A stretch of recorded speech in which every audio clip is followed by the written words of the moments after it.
interesting. Michael and I actually had another discussion because at the time I had been sort of talking for some years actually about the prospect of the London Olympics being used to stage a very significant event.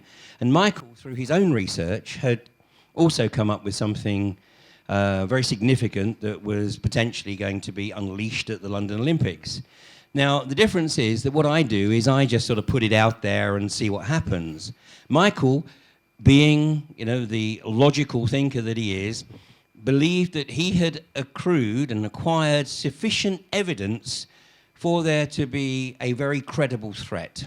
So what he did was, and I paraphrase, but what he did was he looked online and he saw that there was an MI5 or whatever emergency number that in the event of a terror or attack or you being aware of something, you should call this number. So Michael called the number. And what happened? He ended up basically being taken to court, dragged through the court system, having his good name defamed by the media. I mean, I don't even want to sort of go down that route because it was just outrageous. So here's the message, here's the underlying message. If you've got something to report, don't phone the MI5 hotline because you will end up paying a very, very heavy price. And Michael has paid that price, and I'm not going to take any more of his thunder. I'll leave him to share as much or as little as he wants to share on that. But Michael, it's an absolute pleasure to be able to welcome you to speak at AV7. He's going to be focusing on a completely different subject than I've just addressed, but he might touch on it.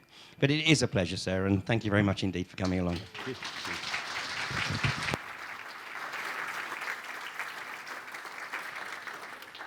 Thank you, Ian. Thank you, ladies and gentlemen, for being here. And thank you, Ian, for the invitation. It was very kind of you. I'm absolutely delighted to be here. It's my first AV, and I hope not my last. You talked about paying a price.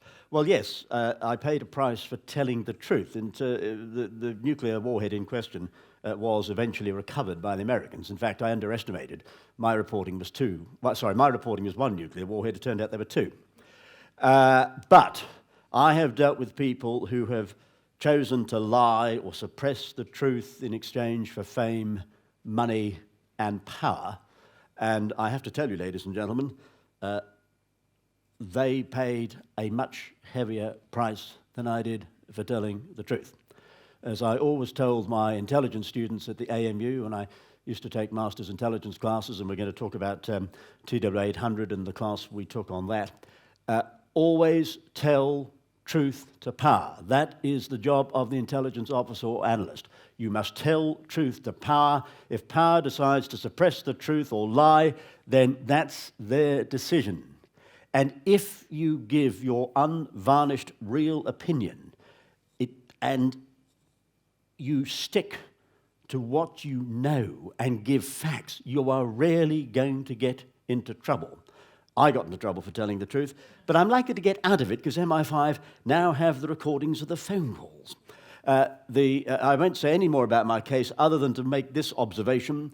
The official position of the Ministry of Defence, the Crown Prosecution Service and Thames Valley Police is that the Ministry of Defence does not record outgoing telephone calls, the world's first outgoing bomb hoax call.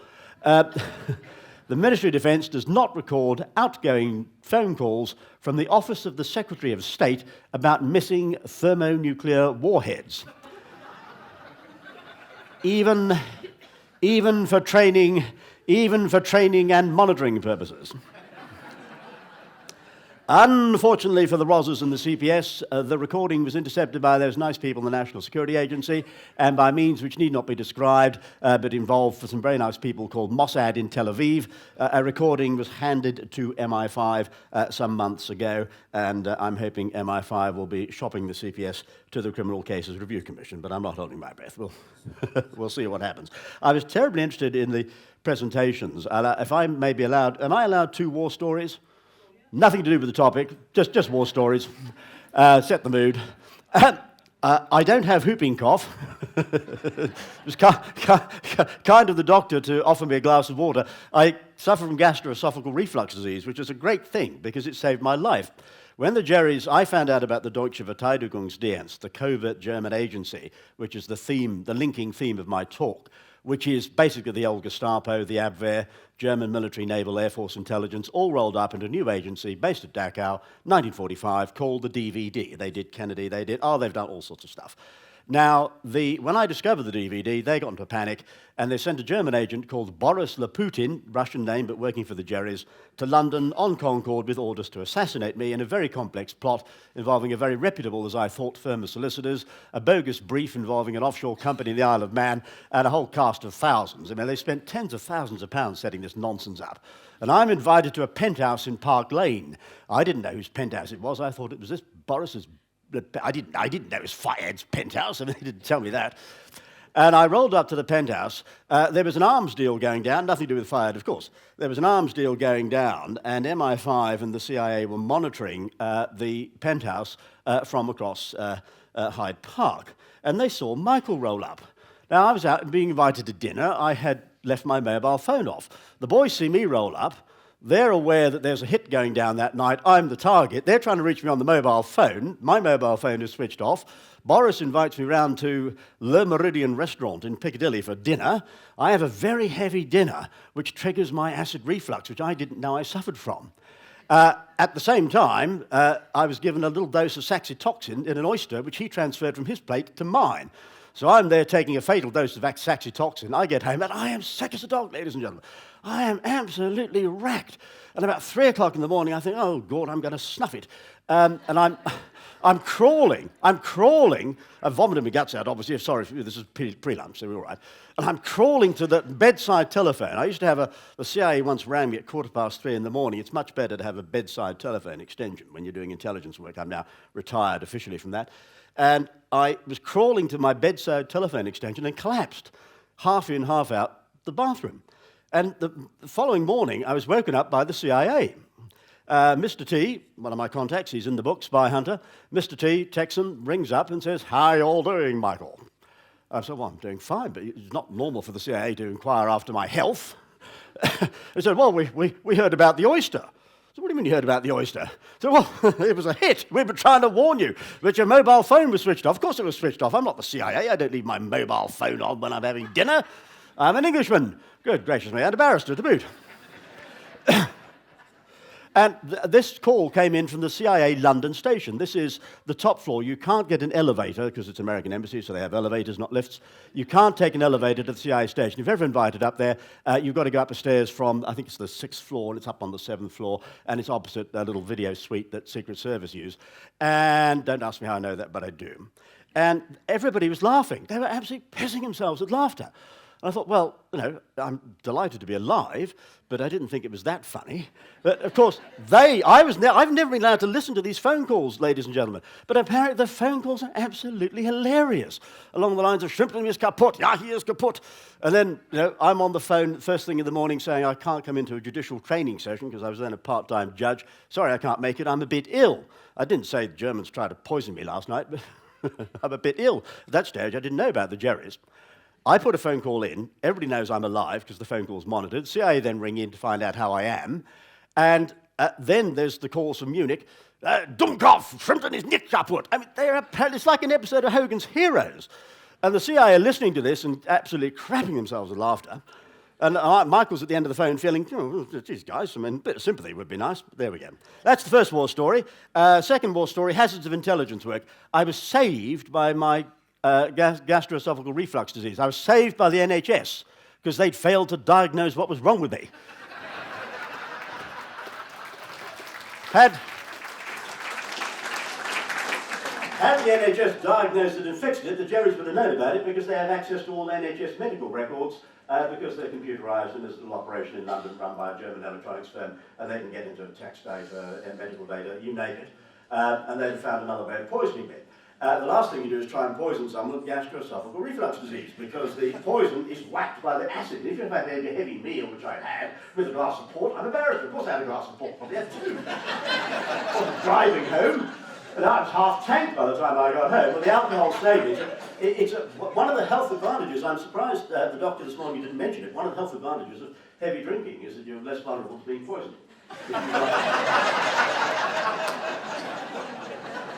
And then, when the NHS finally got around to diagnosing it, they sent me for they've had lung cancer. They sent me around to an X-ray. Third, my stomach was in my chest cavity. It was a fairly big hiatus hernia. And the surgeon put they stick a tube down you, and he saw the mess my esophagus was in, and he immediately diagnosed, without waiting for the biopsy, because they're taking a biopsy, Barrett's esophagus. It's not fatal, but you don't want it. And that's because the esophagus is a mess. It was only then that I realised, I should have told Mr. Towntaker, who's a surgeon, I should have mentioned that somebody tried to poison me a few years ago. The poison was counteracted by the acid in the esophagus. So I ended up with a mess of an esophagus, which is now healed as far as I know. Last time they stuck a tube down me, it was looking fairly healthy. Although you will notice I constantly drink. Whenever I'm in court, all ushers who know me know to put 2 jugs of water there.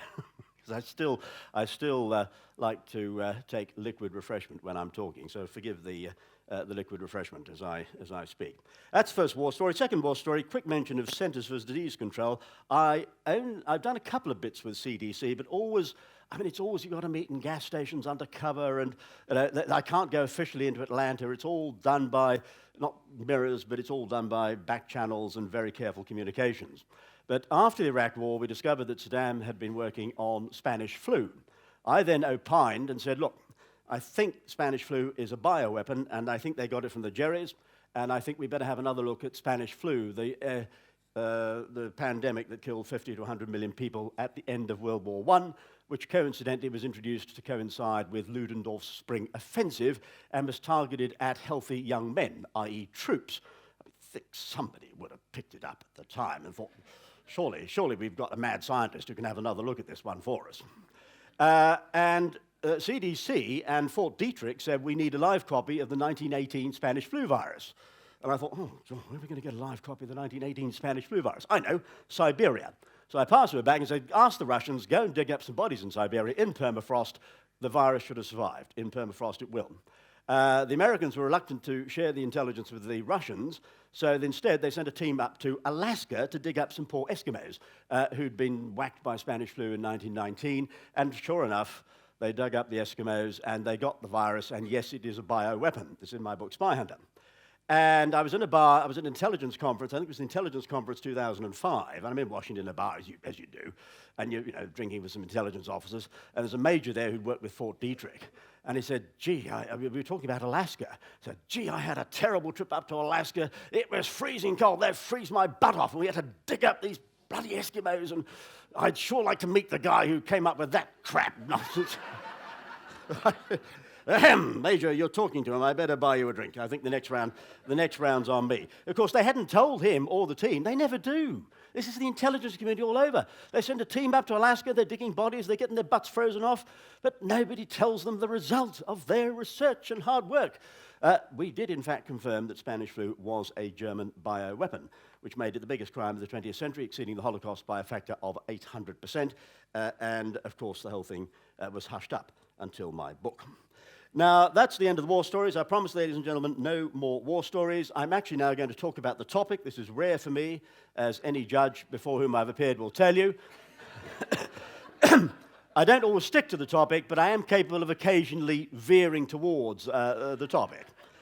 Now, the cunning plan this morning is to... Oh, incidentally, I should have mentioned prison. I was very interested in Anthony Carlin's talk. Barristers get treated differently in prison from police officers. I mean, he gets stuff thrown at his window. I had a queue of prisoners outside my cell at Wandsworth. I was running a one-man legal advice centre. I mean, I should recommend it. I should recommend it to the bar. If you want to find clients, just get yourself banged up on something you haven't done.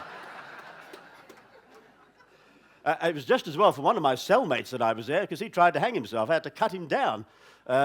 They give you these emergency buzzers in the cell. In event of emergency, press red buzzer. Well, I pressed it, and nothing happened. I pressed it again. I'm cutting this bloke down and prizing his fingers away as he tries to fight me. He was dead keen on strangling himself. It took 10 minutes for the first officer to respond. Then, of course, he comes in, you know, your typical prison service, you know, wanders in, thinking, oh, well, some idiots pressed the buzzer again, what's Shrimpton doing? And all of a sudden sees this guy going blue, you know, with the noose around his neck, and Michael trying to get the noose off him. Code blue, and about 10 officers appeared in about 30 seconds, which was more officers I ever saw on the wing whilst I was there. The food was pretty awful at Wandsworth too, apart from the emergency response. And I have to tell you, ladies and gentlemen, although the food was better at Brixton, they've got to do something about that wine list.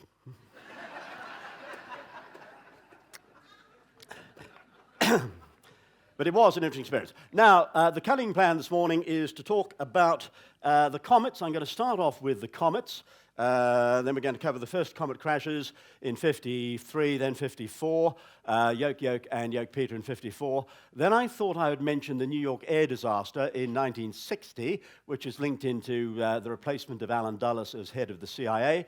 Then we're going to have a look at the biggest single aircraft sabotage incident in history, Tenerife, death toll 583, and then a couple of more modern shoot-downs, Tidbur 800, AF447, MH370, and then I thought I'd just finish up with the shoot-down of MH17, the second Malaysian 777 to go down. Ladies and gentlemen, you may think that for one airline to lose two 777s, you know, to paraphrase Oscar Wilde, to lose one 777, you know, might be thought of being a bit of misfortune. To lose two 777s, you know, could be construed as carelessness. Nothing to do with carelessness, all to do with the Chinese shooting the planes down. But that's for later on. I will allow 10 minutes at the end. That is the cunning plan for Q&A. Although we're doing a workshop, all three of the aviation specialists are doing a workshop. So I'm with Field and Willem tomorrow, and we're doing a workshop on aviation topics and anything else you care to mention. But let's now start with the first topic, the comet. Finally, I hear you say. Now, the comets. The de Havilland Comet. You'll have heard of the airliner, I suspect. How many people have heard of the Comet airliner? I think most people should have done. And how many people have heard of the theory that the comets fell out of the sky because they had square windows and there was metal fatigue? Yeah, it's a theory that's been doing the rounds for 60 years. Well, I'm about to blow it out of the water. That is the purpose of this morning's presentation. That, ladies and gentlemen, those two aircraft are de Havilland Comets. That's a BEA de Havilland Comet 4B. That is the stretched version of BOAC's Comet 4. That's BOAC's Comet 4 there, the first jet aircraft across the Atlantic. These are the later revised Comets with the slightly strengthened fuselage. Some of you who know the story may say, hang on, what does he mean slightly strengthened? The story we were given is the Comet 1 was weak and the Comet 4 was massively strengthened. No, it wasn't.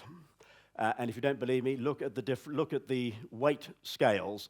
The all-up weight of the Comet 4s wasn't that much greater than the Comet 1s, bearing in mind that they were stretched and rather larger aircraft with heavier engines.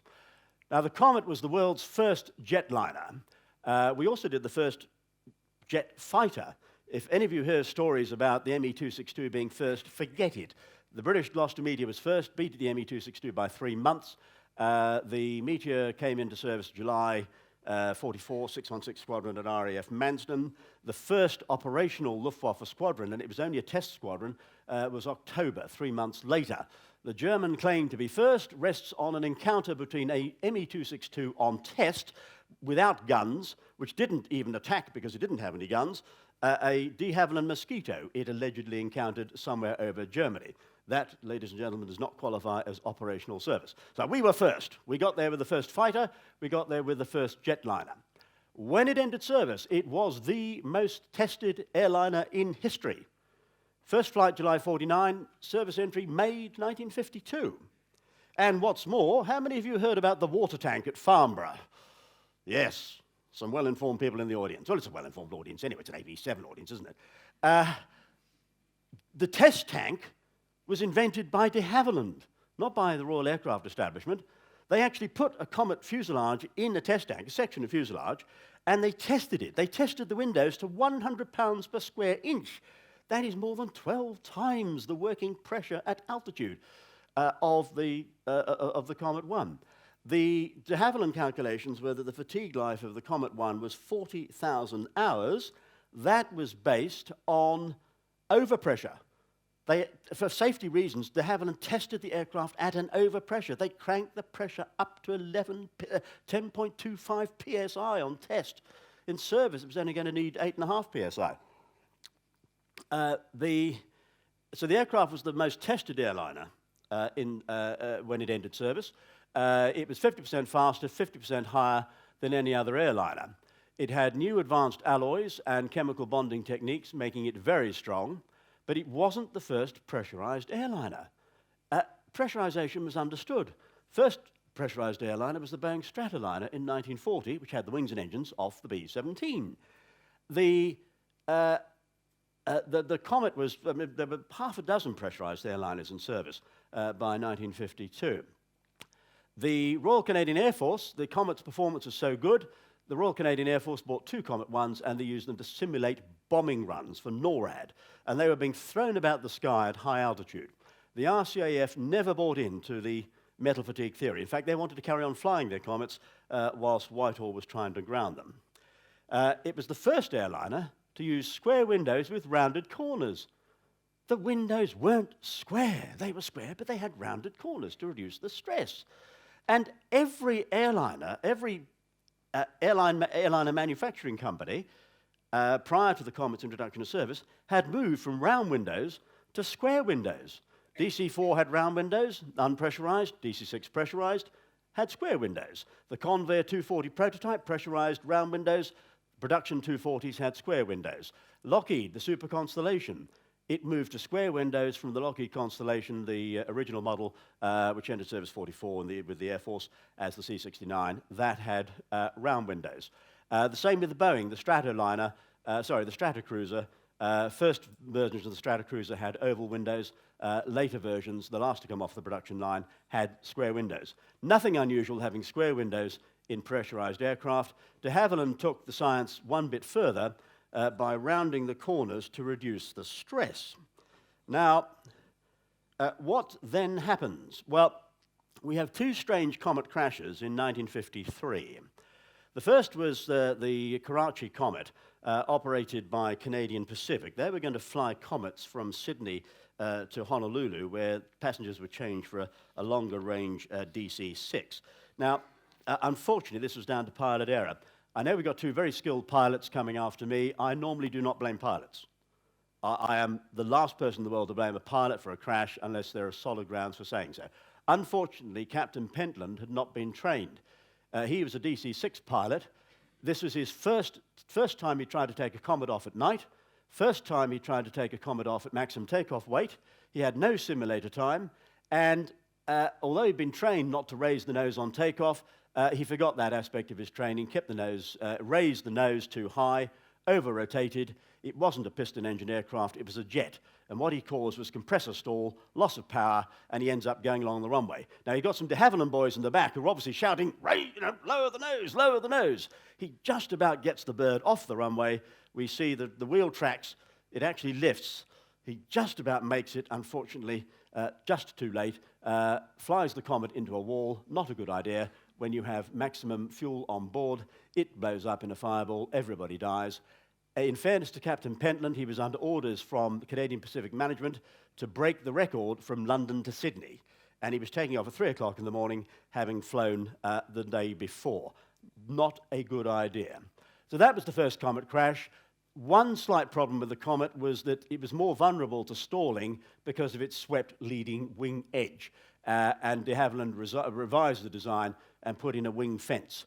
With a swept wing, you get flow down the edge of the wing and you suddenly start getting stall conditions that you wouldn't on a straight wing. So that's the first Comet crash. Pilot error. Nothing to do with the design of the aircraft. Lack of wing fence, a contributory factor, but not a major contributory factor. Then we have the start, and this is going to get everybody interested because we're dealing with UFOs. The second crash was the BOAC Comet Yoke Victor. This took off into a storm, but it wasn't a particularly bad storm. It then loses its left stabilizer, its port stabilizer, and it crashes. Everybody dies, but there's no mayday call. Now, Major Kehoe then says that the plane was brought down by a UFO. Now, Major Kehoe, who some may be familiar, how many have heard of Major Kehoe? Flying saucers from outer space? Right, it's in his book. Kehoe blamed it on a UFO. Kehoe was working with Roscoe Hillenkoetter, the first director of the CIA. And who was Roscoe Hillenkoetter? He was the Abwehr's key naval asset at Pearl Harbor when the Japanese attacked. He was the source of the intelligence reports to Germany and then Japan about dispositions of the US Pacific Fleet at Pearl Harbor. Very bad news indeed. Hillenkoetter was working with Kehoe. The whole concept of UFOs was pushed by German assets in the CIA, German assets in Marine Corps intelligence activity, Major Kehoe was ex-Marine Corps, to cover up activities by German-developed aeronautical scientists. At the end of 1945, all the key German designers, Kurt Tank, designer of the FW-190, they all disappear. They're all down to Argentina or India. And officially, they're not doing anything. Well, that's just nonsense. Of course they were doing things. They were designing aircraft. And to cover up strange prototypes, we have this whole concept of UFOs. The DVD is the only intelligence agency which has ever given rise or ever created its own genre of B-movies. Now, the Air Ministry blamed the Yoke Victor crash on collision with a heavy object. Well, I think they were right. I think what had happened is the Germans had developed drones, radio-controlled drones. It was technology they'd started to work on in World War II. And we know that there was a strange incident involving a BOAZ Stratocruiser in 1954. Goose Bay radar actually tracked objects following the aircraft, which was seen by Captain Howard and all of the crew. So they're real, they're not phantoms, but they're not UFOs. And I suspect Yoke Victor was brought down by a drone. The Germans were clearly mounting a sabotage operation against the de Havilland Comet. The de Havilland Comet was so good, predicted sales were 1,000, and those would have been in US dollars, ladies and gentlemen. So the Comet would have been the single biggest dollar earner in Britain's post-war economic history. The Comet was also vital to Britain's prestige. It was a tremendously cheering thing for the British people after World War II. Now then in 1954, firstly we have a change of tactic by the Germans. Drones are not going to work. It looks as though the Air Ministry and RAF intelligence have picked up the issue of drones. Drones are also very difficult because they've got to take off. You can't launch a drone vertically. Your drone has got to take off horizontally. That requires airports. It requires cooperation. Drones are a very messy way of bringing down an airliner. So the Germans then moved to bombs. Now, most of you will have heard of the two crashes. Yoke Peter was the first to go down, and then Yoke. Both of these crashes were blamed by Farnborough on a metal fatigue. But look at this, ladies and gentlemen. Both crashes occurred at approximately the same time and altitude after takeoff. 26,000 feet, half an hour after takeoff. Both airliners. Looks a little bit suspicious. Both crash flights took off from Rome. Now, the security at Rome airport was in the hands of an ex-Italian fascist general. And the one thing you do not do, ladies and gentlemen, is put your airport security in the hands of a fascist, or even an ex-fascist. And as we all know, ex-fascists tend to be more fascist than ex. Rome Airport in 1954 wasn't secure. Rome Airport in 1954 was bombs are us. What in fact happened was a German agent called Herzog was given flight refueling, given overhauls. He looked like he was part of the refueling crew, and he got an IED into the lower cargo hold of Yoke Peter and also Yoke. Interestingly, that is the part of the aircraft that is never recovered. Of course it isn't recovered because it's been blown up. Yet we have this idiotic report from Farnborough talking about square windows and metal fatigue when the bit of the aircraft around the lower cargo hold cannot be recovered. It's disappeared. We also have reports with Yoke Peter of 3 explosions. We have the aircraft falling in flames, being seen to fall in flames, and we have the Italians blaming the signs of burns on the body on sunburn. Well, that's a bit tricky. One of the reasons it's tricky is because there was no sun. It was 8/8 cloud, because all the eyewitnesses talk about the parts of the aircraft coming through the cloud layer. 8/8 clouds over the crash site, no sun, therefore no sunburn. And both crashes, coincidentally, happened over deep water, too deep for recovery, except that the Royal Navy, using innovative techniques, were able to recover most of yoke Peter.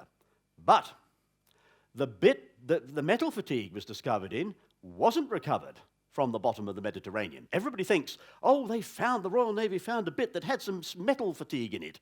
No, it didn't. The only part of the aircraft that had metal fatigue was the bit that the Italians found and handed to Farnborough. So the Italians presented it.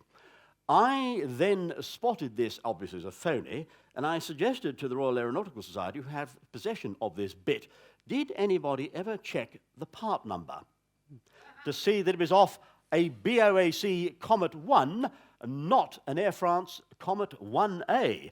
Bumps a daisy, no denial.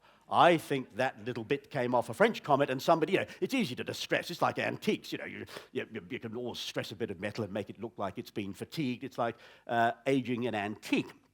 Now, it's interesting. Only British Comet 1s suffered from metal fatigue. So the only comets suffering from metal fatigue were comets flying out of Rome, half an hour out of takeoff, at the same altitude, and only if they were BOAC. Air France comets and UAT comets didn't suffer from metal fatigue. How interesting. When the whole BOAC fleet was examined, planes grounded, every aircraft checked, no metal fatigue, not on a single aircraft. The rear fuselage of yoke Peter, this astonished me when I researched the Comet. This is an aircraft that is supposedly so weak it falls apart in the air after about 3,000 hours. Yet the rear fuselage survives the explosion, goes 26,000 feet, hits the Mediterranean, settles on the ocean floor, has another little bump as it hits the floor, and it's still intact. The bar was still intact. When the Royal Navy were retrieving the bits of yoke Peter from the Mediterranean floor, they found intact bottles of gin and tonic in the bar. Of course, being the Royal Navy, they only handed over the tonic. The gin was never recovered. But it was thirsty work, and we can't I think, blame the Royal Navy too much for purloining the gin. The ROE report, everybody's heard about square windows. When ROE examined it, that's the yoke uncle test fuselage. That's the test fuselage. That's the famous crack that everybody's heard about. The breakup, according to Farnborough, of yoke Peter was at the ADF aerial window on the roof of the aircraft. No window on any Comet ever failed in flight, and we don't know what happened to yoke. We do know what happened. It was blown up, but no part of yoke was ever recovered. Now, a couple of other anomalies about the Comet. The Comet is supposed to be a weak aircraft. It's strengthened, but actually not by very much. The Comet 4 is then turned into the Nimrod, and when BAE were going to put new wings on the fuselages, they were already over 20 years old. They were assessed as being good for another 25 years' service. Excuse me? That means over 50 years of service from a fuselage which is only mildly strengthened from that of the Comet 1. When Dan Air, everybody remember Dan Air, Dan Dare, lovely airline. When Dan Air retired their Comet 4s, they went down to Lasham in Hampshire to be broken up. They were so strong, they had to bring in special tools to break the things up. The Comet 1 was good for at least 50,000 hours of ordinary airline service, in my judgment, and the aircraft that were destroyed had less than 4,000 hours on them. They were less than 10% through their fatigue life. Farnborough lied about the length of time yoke uncle test fuselage was in the test tank. I've done the calculations myself. The yoke uncle test fuselage was delivered to Farnborough on May the 7th by Pickfords. The test tank was ready for operation by May the 29th. It took till June the 24th before they got that burst. I calculated at 26,003 hours. The Farnborough report was an absolute phony. What they were doing was covering things up, and we know who did the cover-up. The Germans had a spy at Farnborough called Argyris, who immediately the report is published and everybody blames de Havilland. He clears off to Germany and he's paid a huge sum, I think it's 1.5 million Deutschmarks, and he set up in a laboratory in Germany, and he incidentally had been trained in Nazi Germany in the 1930s. Surprise, surprise, surprise, Arnold Hall, who coordinated the cover-up, was given a knighthood. Ladies and gentlemen, we don't give knighthoods to people for good work, we give knighthoods to people for bad work. Because knighthoods, the awards of knighthoods are controlled by the Cabinet Office. And the Cabinet Office at that time was run by a German spy. It's all in my book, Spyhunter. So that's the comets. Absolutely nothing to do with metal fatigue. Well, it was, but the fatigue was introduced by a bomb. Bomb-induced metal fatigue. Yes, the aircraft broke up in midair, but only after a bomb was placed in the lower cargo hold. Another little point of interest, yoked Peter, we have one passenger claiming to be in a hurry, a Hollywood film producer called Victor Parlin, says, oh, I'm going to catch a slower aircraft, although he's in a hurry. We don't like, ladies and gentlemen, we have an aeroplane that we suspect has been blown up. What we do not like is passengers getting off the aircraft for reasons which do not stack up.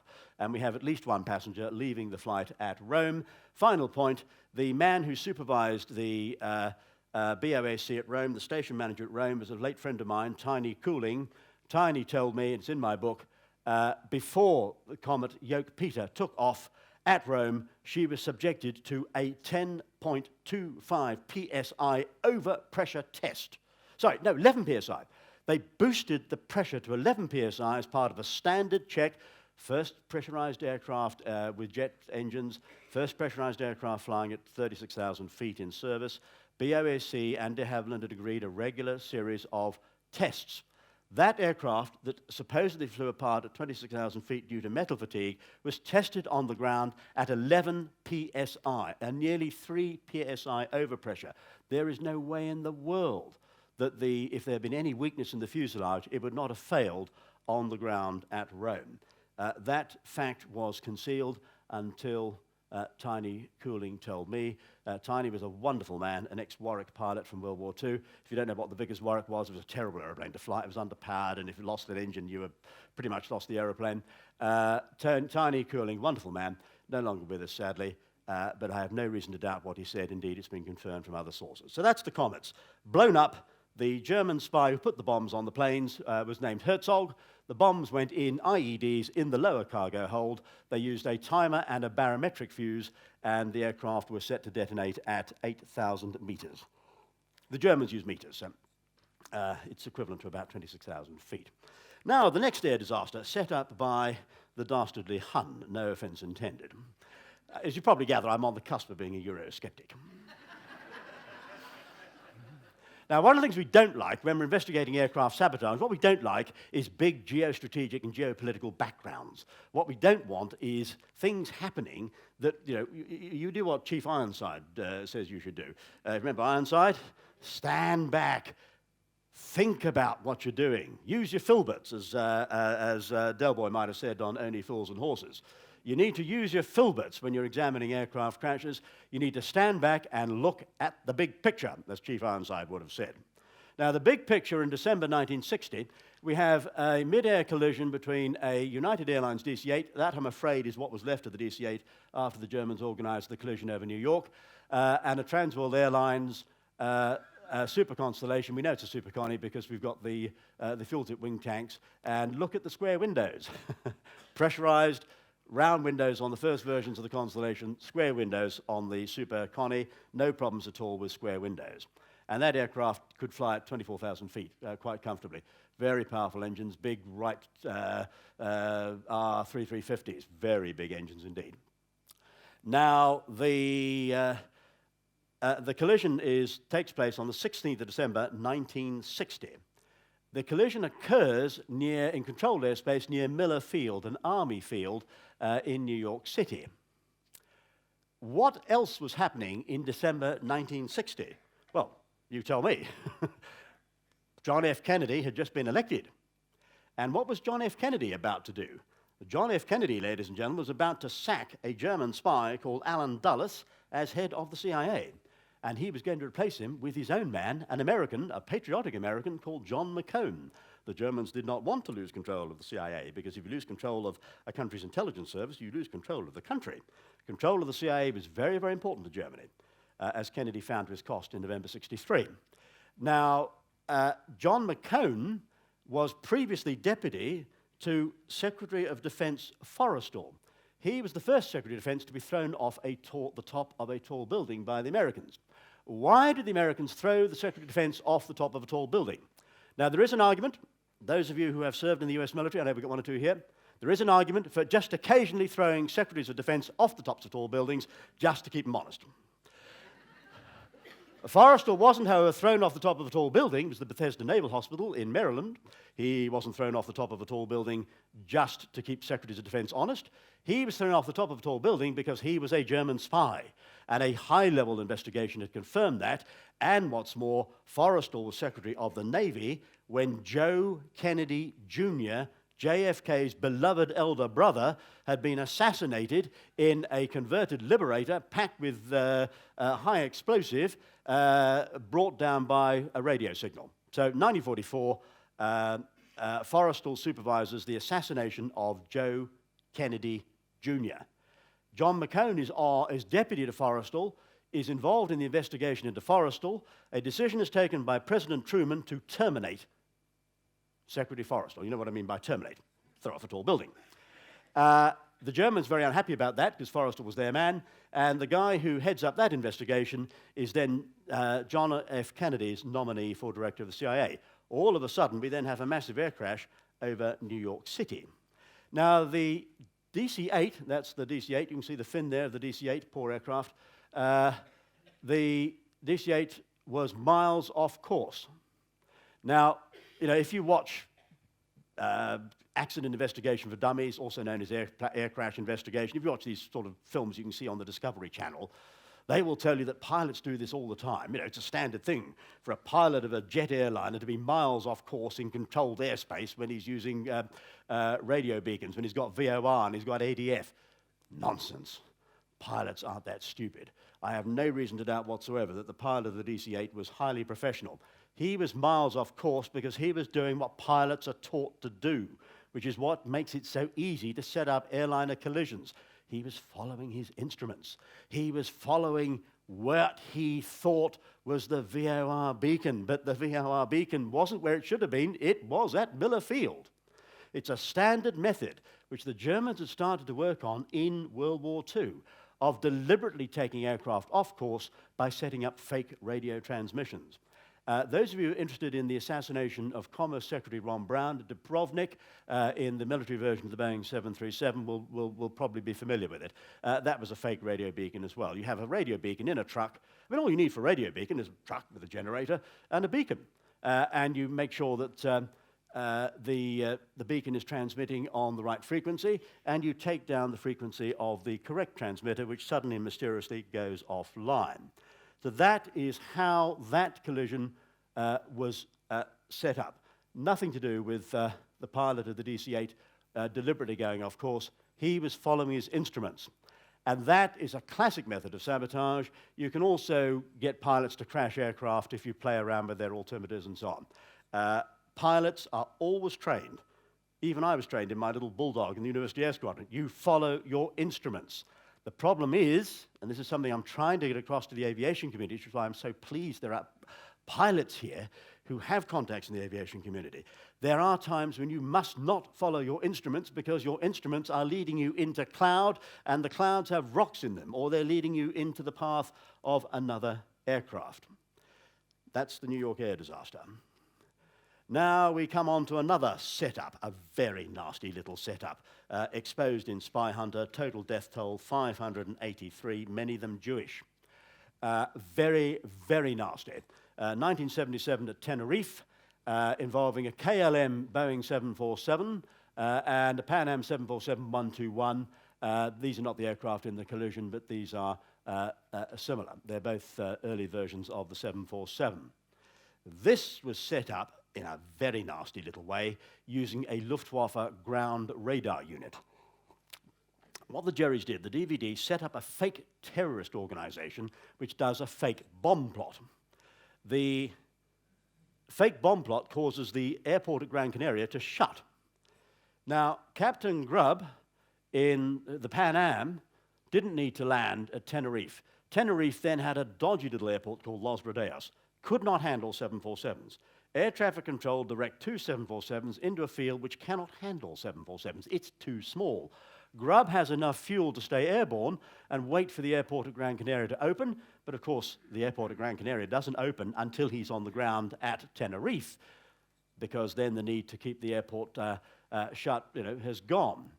Once they're on the ground, the Spanish air traffic control put two 747s in opposing directions on the same live runway. Now, you can ask the pilots who are here, who've flown airliners, how many times in you're in command of a commercial airliner are you sitting at the end of a runway and there's a 747 coming at you on the active runway? It's just nonsense. You wouldn't do it.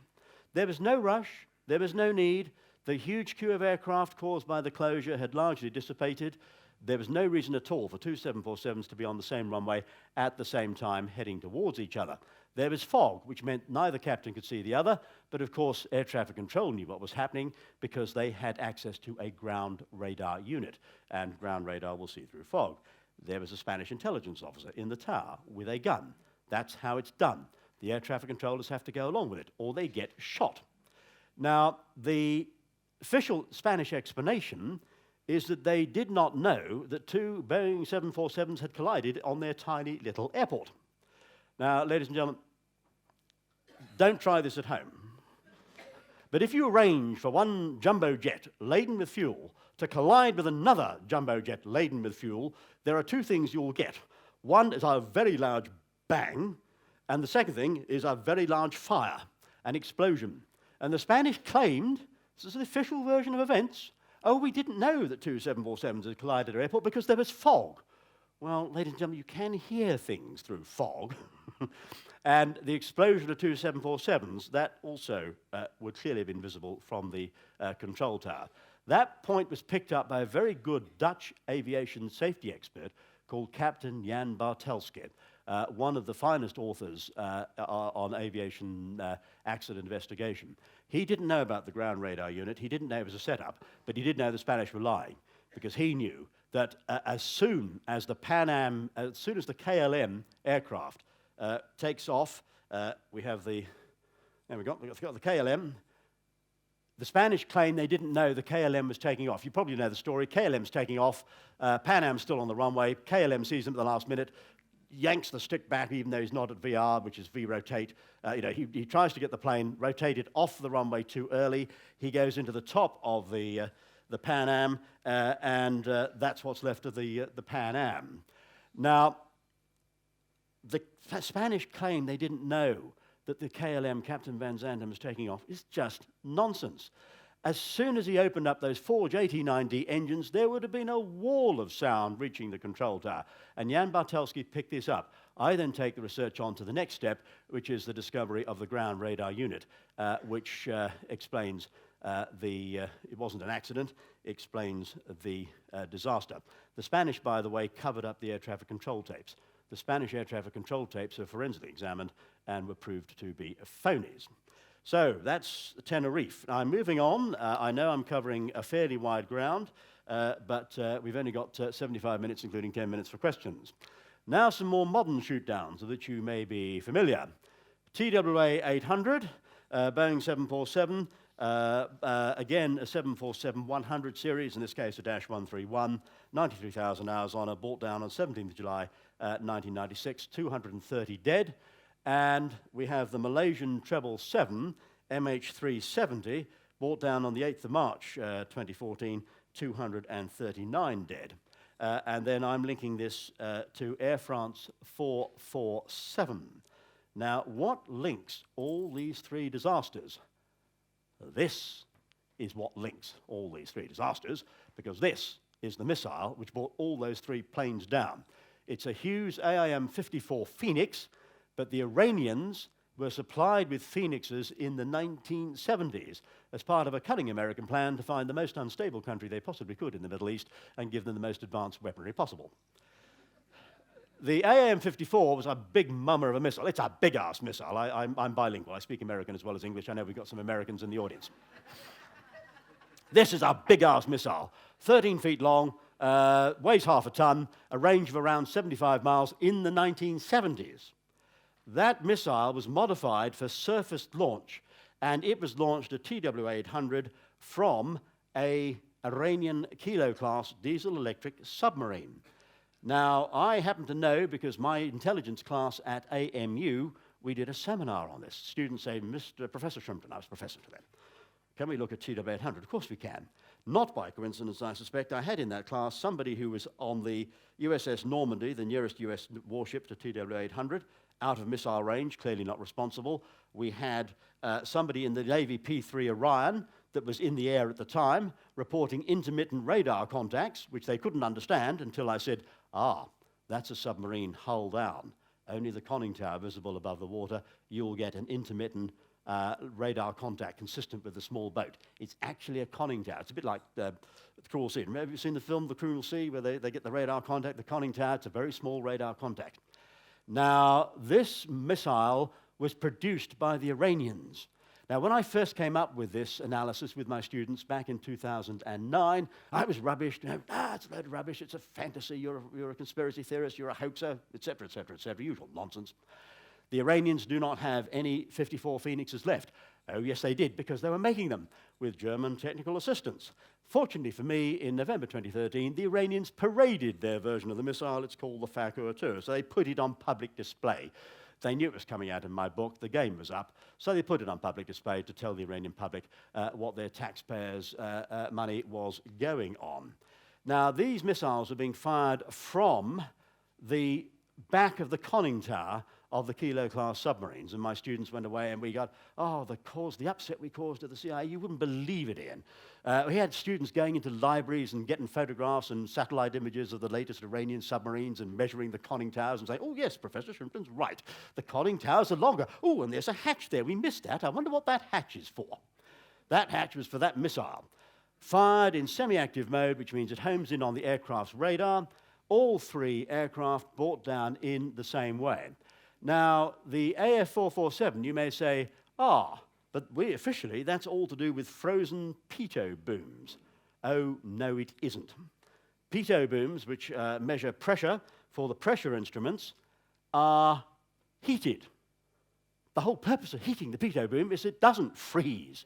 3 heated pitot booms, according to the French BEA, all fail at the same time.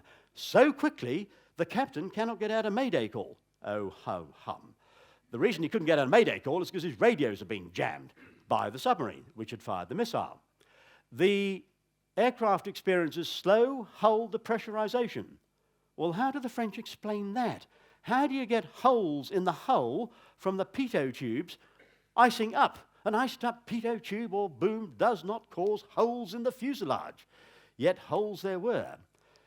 The holes in the fuselage were caused by the exploding warhead of this missile. Now, the media, who are pretty dumb and not very intelligence literate, the media would have you believe that when missiles hit aircraft, you get a big explosion like Hollywood. Missiles rarely hit aircraft. This missile has a proximity fuse. It just has to get within 50 feet or whatever of the target, and then it explodes, and you get shrapnel. So the hull loss, the loss of air pressure in the hull is caused by a series of small holes. They are clearly caused by shrapnel. You can forget the French black boxes. The French always be very suspicious about a French black box. The French drag out of the ocean, not the aeroplane, but the black box. And it coincidentally supports the official French version of events. Well, of course it would, because that's what it's supposed to do, because that's what they told Airbus to do when they said, we need some black boxes. Who makes the aircraft? The French. Who make the black boxes? The French. So forget black boxes, and if you've got an airliner shoot down, the black box isn't necessarily going to tell you very much. Malaysian 370. You may say, what about these bits floating around the southern Indian Ocean? The southern Indian Ocean was my idea. I put it in as a joke. It was in my commentary soon after the shoot-down. I said, we're going to get bits floating around the Indian Ocean. Next we'll hear there'll be bits in the southern Indian Ocean. Next week, we found some bits in the southern Indian Ocean. They were dropped there, ladies and gentlemen. They weren't off a 777. I said they were off a 747. I think they probably were. And then, of course, we hear no more about bits in the southern Indian Ocean. But hang on, there are bits of a 747 floating around the southern Indian Ocean. Wouldn't we want to investigate that to see if we have a missing 747 somewhere? I mean, normally if you've got missing bits of aeroplane floating around the ocean, you have what's called an investigation. Because aircraft bits floating around the ocean normally means we have lost an aircraft somewhere. In this particular case, some bits of a 747 taken out of a boneyard in Arizona have been dropped out of the back of a C-5 flying out of Diego Garcia on the orders of President Obama in the White House. Whoops, I didn't say that because we're being recorded. I don't want to be controversial, ladies and gentlemen. I know I sometimes am controversial, but I don't want to be controversial. It just so happens that accidentally and coincidentally I end up being controversial. I can't think why. Now, two final comments on these Phoenix shootdowns, as I call them. AF447, we have a diesel slick on the surface of the ocean. The Muppets in the mainstream media say, oh, that's aviation fuel. No, it isn't. Aviation fuel is light. It disperses. If we have oil sticking around for a few days, it's diesel or it's heavy fuel oil. Where did that diesel come from? Well, it came from the Iranian submarine. There was no other ship in the vicinity. Otherwise, the ship would have seen what went on, wouldn't it? And what else was in the vicinity of the Iranian submarine and the oil slick? A Brazilian anti-submarine warfare aircraft, a Breguet Atlantique. Oh, well, I put two and two together, and I came up with 4. Of course, the French put 2 and 2 together, and they came up with 3. The Brazilian ASW aircraft actually had a go at the Iranian submarine. The Iranian submarine holds, tanks are holed, and then we get a diesel slick. A couple of days later, the Iranian submarine actually makes it. It's just injured. It's wounded. It's losing fuel, but it survives the torpedo impact. Possibly because they launched countermeasures and the torpedo didn't actually impact the submarine. It exploded within 50 feet of the hull, something like that. So what do the French do? They send down a nuclear attack submarine. Official version of events, dutifully reported by the Muppets in the media, the nuclear submarine is there to search for the aircraft. What? How is a nuclear submarine below the surface of the sea going to assist in finding? It hasn't got windows, and there's a nuclear submarine. I mean, how does a nuclear submarine help in the search for a missing airliner? It wasn't there to search for the missing airliner, it was there to track down the Iranian submarine, which it did, and it sank it in the southern Indian Ocean. The French confirmed that the Iranian sub had made it for repairs to the secret Iranian submarine base, and it's no longer secret because I've stuck it in my book, to the annoyance of Tehran, secret Iranian submarine base in the Comoros Islands in the southern Indian Ocean. How did the French know the sub was there? Because they organized a Yemenia Airbus to take some overflight photographs of said submarine in said secret submarine base. And what happened to the Yemenia Airbus? It too was shot down. Again, to paraphrase Oscar Wilde, for the French and their allies to lose 2 Airbuses in the space of a few weeks it started to look a little bit like carelessness.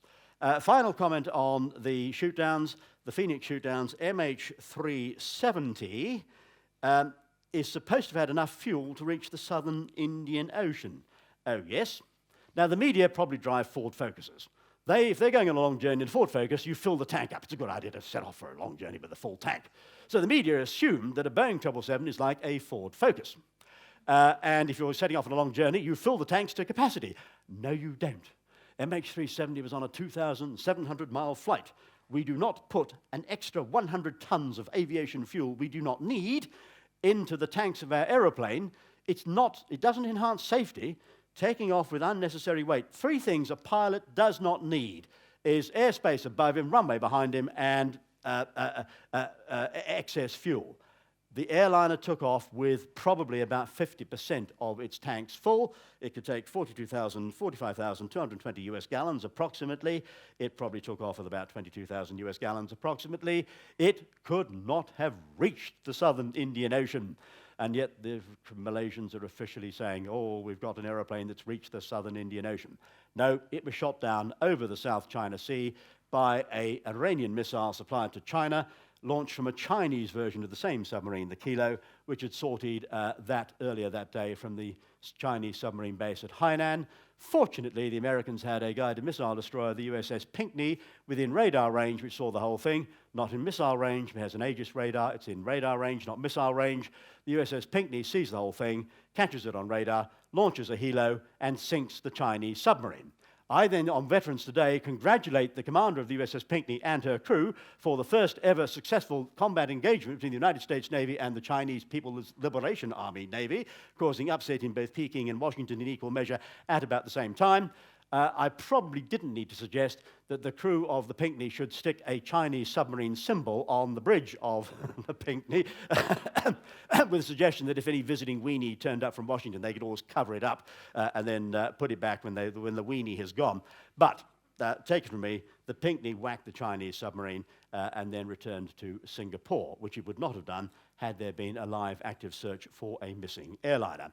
Final airliner shootdown.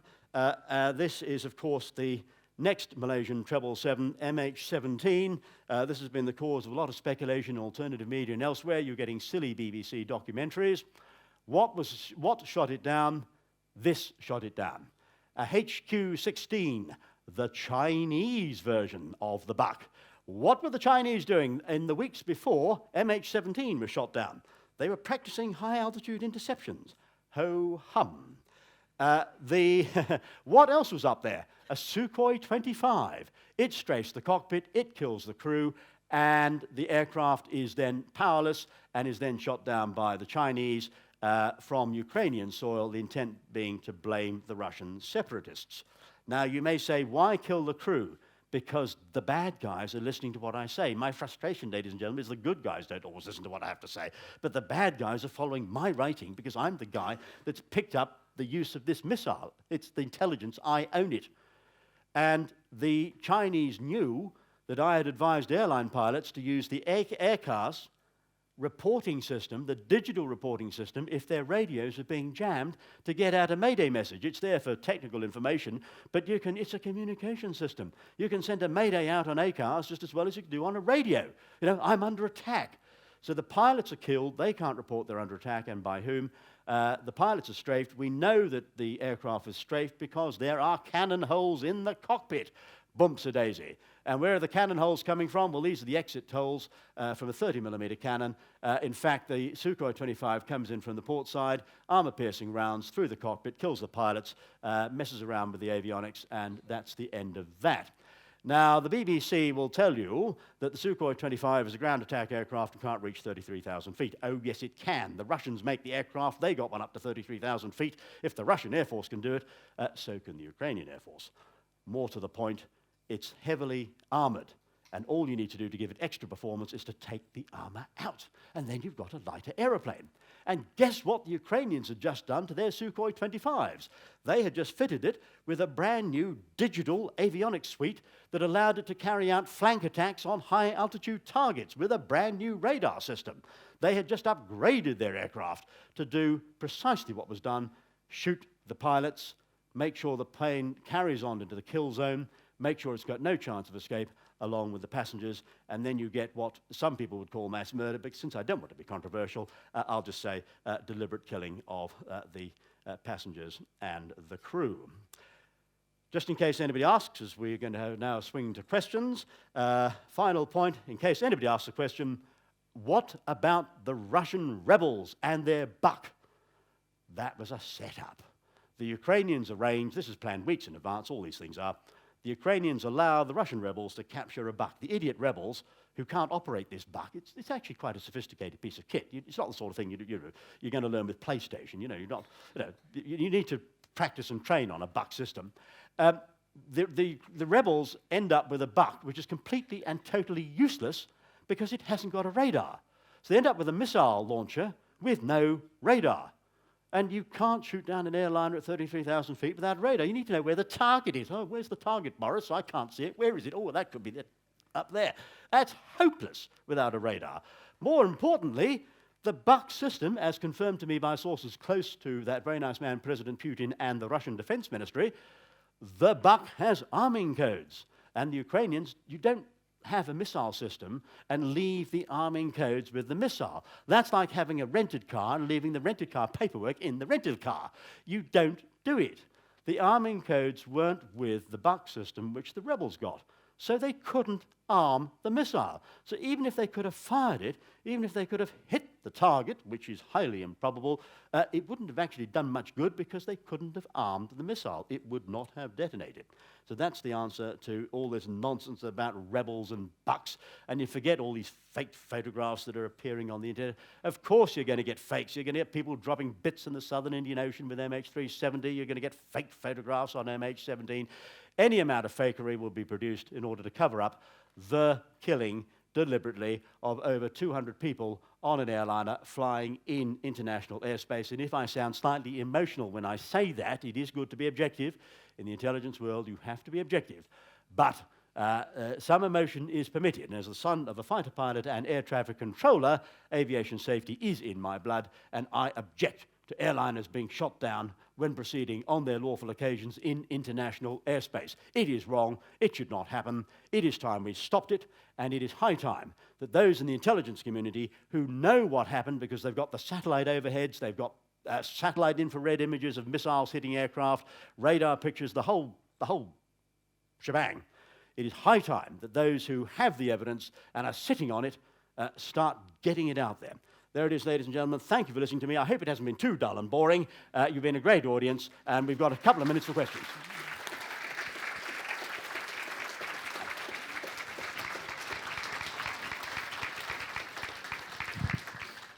First question here, Michael. Splendid.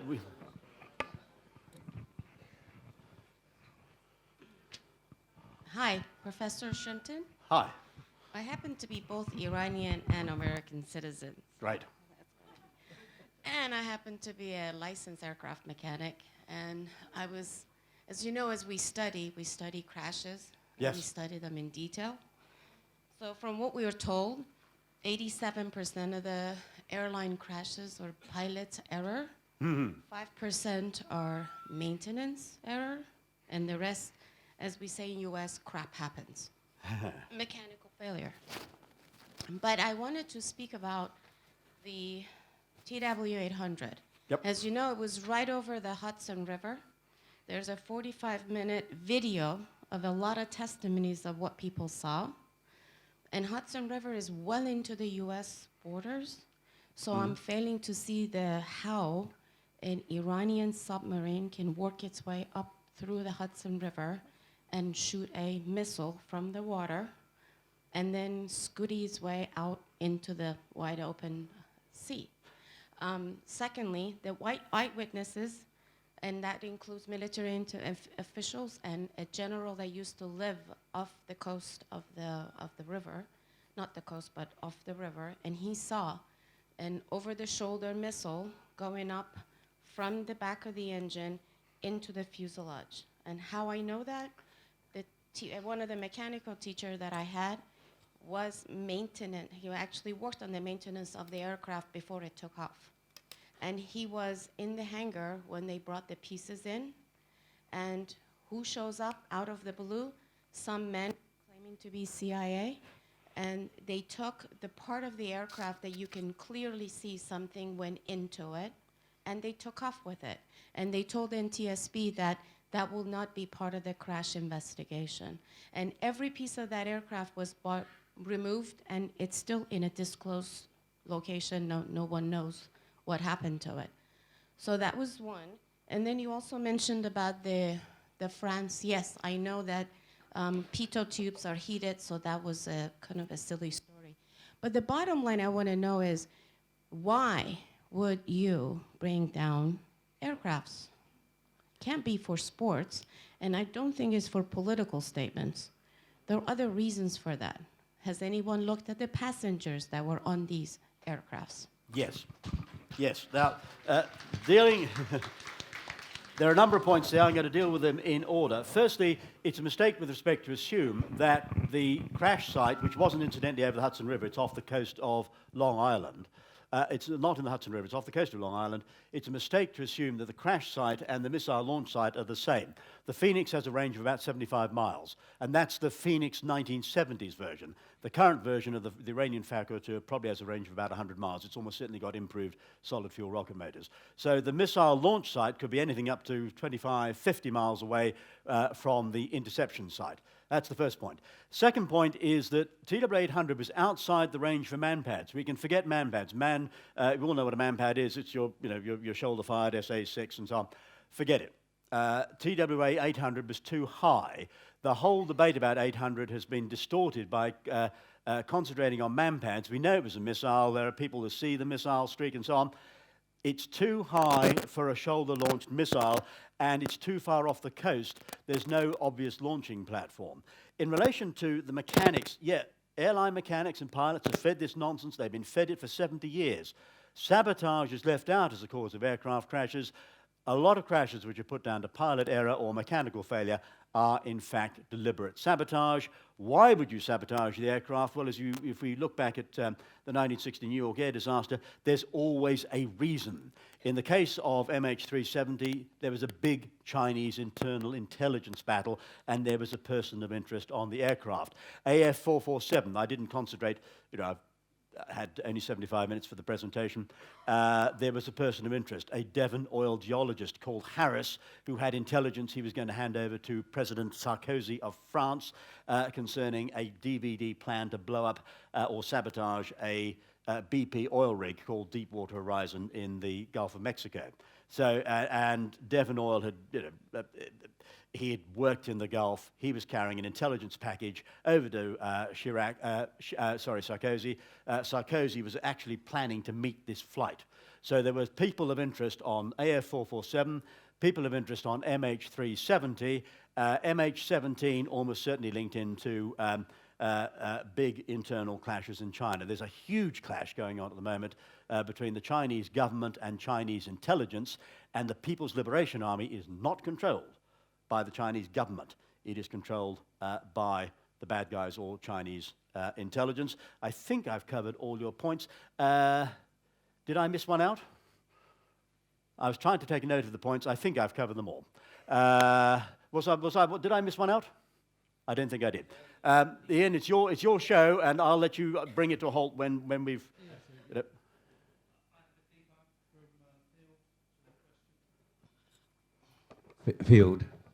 Field McConnell, okay. I'll be real quick, and it's not a question, it's an offer of support. The questions from the Iranian American citizen, I can address those when I speak. The three of us aviation people can address those during the joint venture tomorrow morning. But I will just say this, as far as mechanics and non-pilots go, I had a Boeing very highly placed person challenge me on the question of a Boeing uninterruptible autopilot, and his logic was 100% the same as hers, and his logic was 100% wrong, and the Boeing individual has come 100% to my side, and I quit flying for the biggest airline in the world 8 years early because aviation is not as safe as it should be. So I will support you, Michael, for 98% of what you've said. Thank you, Phil. That's for coming from you. 98% is good. I wouldn't ask for any more. Mind you, I might be interested in what the 2% is, but we'll save that for later. Okay, any other questions? Okay, there we go. Michael, I wanted to ask about Smolensk. Yes, Smolensk. Hi, yes, Yeah, very interesting. Would you be able to say a few words about the relationship between the Russians? I understand the plane is still on the tarmac at Smolensk Airport. Also, yes. Donald Tusk, the EU. Yes. Yeah, this sort of thing. Would you like the analysis I forwarded to the Russian GRU? We're very nice people. Smolensk air disaster organized. You have the Polish General Staff going off to talk to the Russian General Staff to talk about a contingency plan to invade Germany by moving Russian troops through Poland. In order to invade Germany from Russia, you need to go through Poland. It's in the way. The best thing to do it is not to invade Poland as well, but to ask the Poles very nicely, can we move some troops across your territory? There is some very high level, very interesting planning going on between the Russian and Polish general staffs at the time of a big bust-up between Poland and Germany and a huge power struggle in Warsaw, which involved the Germans assassinating or trying to assassinate the president of Poland. Some very major people, including the president of Poland, were on the Tu-154M. The Russians did not know, but I knew, that the Germans knew how to sabotage a Tu-154. How did they know? Because the Tu-154 was based on transferred British technology developed in the 1960s by de Havilland for the DH-121 Trident. And when the Jerrys brought down the Trident at Staines in 1974, they rigged the air data computer so Captain Key did not know the speed his aircraft was flying. So he retracts the slats and the droops, the plane stalls, goes in deep stall, everybody dies because he has been given a false reading, and that was done by sabotage of the air data computer. The same analog technology was in the 154 that went in at Smolensk, and I opined that that was probably how the Jerrys had done it. The captain at Smolensk was being given a false high altitude reading. He was 300 feet higher than where he thought he was, and that's why he went into the ground. By the time, 300 feet may not sound a lot, ladies and gentlemen, but if you're a captain, if you're in an airliner and you're on the approach, 300 feet in conditions of limited visibility, that can make a big difference. He had no time to pull up. And the in the forest? Oh, I can't comment on the video. I can't comment on the video. I haven't seen it. All I know is I supplied the intelligence to the Russians, and by the usual sort of mysterious channels, word got back. Well done, Michael. Thank you. Hi, Michael. It's about MH17. I'll be brief because it's a complex question. But there's 2 black boxes in possession of Farnborough. It's been almost 2 years. And there would be information on the black boxes. And are you aware that the previous flight paths of the previous MH17s in the previous weeks were 150 miles south of the Donbass, and that flight was diverted from its normal flight path via either a Polish or a Kiev air traffic controller. Kiev air traffic controller. And wouldn't that information, or that be on the black boxes, the communications, and wouldn't that, from a forensic point of view, get us closer to the answer? And how long can one sit on black boxes? Normally, the information is processed fairly quickly. At the risk, and I'm conscious of the time. I know Ian likes to run a tight ship. I imagine you'll want to make this the last question. Okay. At the risk of sounding cynical, it will take Farnborough as long as the French need to come up with a couple of new black boxes with the relevant helpful data on them. Of course the black boxes will help. Of course the black boxes will show that MH17 is channeled by Kiev air traffic control into the kill zone. It's one of the reasons why we know it's a setup, because the aircraft shouldn't have been there. It should have been 150 miles south over safe airspace. It is diverted off the usual airway into bandit country. It's going into the danger zone, and it is sent there by air traffic control. And then we hear, thinking back to Tenerife, we then get a Spanish air traffic controller, possibly in the loop on Tenerife, called Carlos, a whistleblower on Facebook, hushed up by the mainstream media, who says there was an Ukrainian intelligence officer in the tower with a gun giving orders to Ukrainian air traffic control. And that is exactly what happened at Tenerife. So yes, the aircraft is channeled into the kill zone by air traffic control. It and its crew and passengers are put where the bad guys want it to be in order to shoot it down. Not by coincidence. This is the last question, perhaps. What's the probability that something actually could go wrong with one of the machines on these flights? Is it high, or is it blatantly that they've been taken out? Low. It's very low. Modern aircraft are very safe and very reliable. The Boeing 777, for example, there's never been an accident of the 777 involving mechanical failure. There was one that went in at Heathrow, but that was after a little bit of rigging with the software code, where somebody put in some self-deleting lines of software code, pulling the engines just on the approach, just as Gordon Brown was rolling up to the airport for a flight out to Peking to have some meetings that the Chinese government didn't want him to have. Now, how do I know BA38 was set up? Well, firstly, I know about the software. Secondly, the band. Whenever you get, if there's an issue about a VIP, and we know there's a band at the other end, everybody forgets to stand down the band. So I got hold of the boys in Taipei. How do I get hold of the boys in Taipei? I ring the boys in CIA, say, look, I need to get a message to Taipei. I want to find out what happened with the band. When did the Chinese stand down the band? Before the plane crashed or afterwards? Word came back. They stood the ban down for Gordon Brown before the accident happened because they weren't expecting Gordon Brown to turn up in Peking, because the plan was to have the airplane splattered all over, housing near Heathrow, massive, hundreds dead, houses in flames, roads shut, total chaos. Gordon Brown, major national emergency, has to cancel visit to China to have the meetings in Peking, doesn't have the meetings in Peking that the Chinese do not want him to have. In fact, the captain of that aircraft, and I'm going to finish on this point, the captain of that aircraft pulled off a brilliant piece of flying. He got that bird onto the airport. Never mind it was in bits. Never mind he crashed it. He saved the people in the houses under the flight path. He dragged that plane's glide out, and it's not easy to do. He got that plane right near the stall, dragged the glide out as long as he possibly could. Without any engines, he gets the bird onto the field, and everybody walks away, and that's a good landing. If everybody walks away, particularly if your engines have been sabotaged, that is my definition of a good landing. That pilot was then blamed by British Airways, proclaimed as a hero, then blamed as word gets out about, oh, there's some software sabotage, Chinese involved, so they then come up with the nonsense about pilot error. I then get hold of BALPA. This is why I'm controversial, even though I don't want to be. I get hold of BALPA and said, boys, did you hear about the software? And by the way, did you know the ban was stood down in Peking before BA38's engines failed? Oh, and by the way, did you know I have an asset inside the company that was checking the fuel? And do you know the fuel which the AAIB are claiming was frozen did not actually freeze? There were no signs of freezing in the fuel, which the official version of events has being frozen. And did you know the 777 has a warning light in the cockpit when you have air temperature so low that you might get freezing of the fuel? There is a warning light in the 777's cockpit. That warning light was not activated. How do we know that? Because Boeing have analysed the software. And by the way, I have contacts in Boeing which go right up to the level of pretty much to the Boeing board. It's all to do with a little airliner sale I helped them with.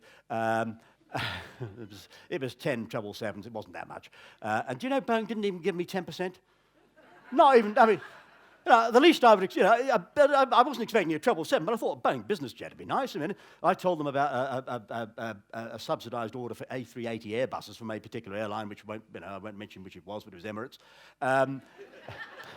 Boeing confirmed. I had that conversation in a lift with a senior man at Boeing in Geneva at the International Strategic Studies Conference in 2005. The next thing I know, Emirates, who don't need extra 777s, they just ordered 50 or whatever it was, 380s. The last thing they need is more airplanes from Boeing. They've suddenly got massive overcapacity, which is why I can get cheap flights in Emirates, because they've ordered a whole bunch of 777s from Boeing, because Boeing have found about the sweetheart deal that was cooked up by a very nice man called Sheikh Maktoum. How do I know that? Because I had an asset who got out to Sheikh Maktoum's summer palace. He has two. There's a winter palace and a summer palace, and I think it was the summer palace. But anyway, I found out about, from my little back channels out in Sheikh Maktoum's palace, passed the word on to Boeing in a lift in Geneva. They verified it and then went to Emirates and said, what do you think, boys? And Emirates said, oh, we've suddenly discovered a need to get some more aeroplanes, and we're going to buy Boeing instead of Airbus. And the least I was hoping for was a little Boeing business jet. I thought 737 with some nice fancy seats and a shower and a couch and a TV and a bar. Bar, very important. But no, I didn't even get a Boeing business jet, never mind a Boeing 777. But there we are. That's how that went down. Thanks. I think the judge was right. The master at work, huh? Michael, thank you very much indeed. Outstanding. Thank you. Thank you. Thanks a lot. Thank you, Ian. Thanks for inviting me.